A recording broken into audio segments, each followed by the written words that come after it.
या न्यूज बुलेटिनचे सहप्रायोजक आहेत गोकुळ.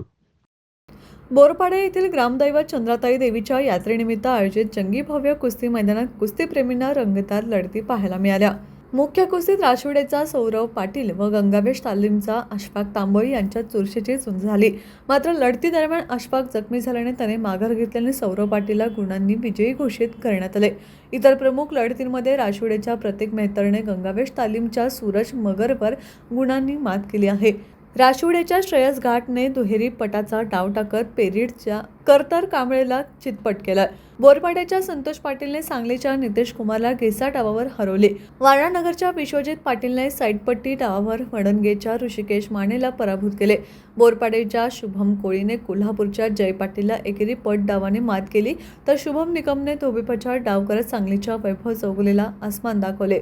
याशिवाय बालकृष्ण मलहुडे, राजू लबडे, वेदांत पोद्दार, जीवन लबडे व गुंडा पाटील यांनीही आपापल्या लढती जिंकल्या. परिसरातील पैलवानांच्या छोट्या कुस्त्याही मोठ्या उत्साहात पार पडल्या. स्पर्धेचे समालोचन प्रसिद्ध पैलवान सुरेश जाधव यांनी केले.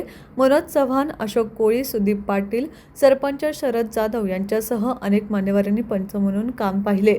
शहापूर, मोहरे, माले, मिठारवाडी, आंबवडे आदी परिसरातून कुस्तीप्रेमींनी मोठी गर्दी केली होती. टीव्ही नेक्स्ट साठी बोरपाड्याहून श्रीकांत कुंभार.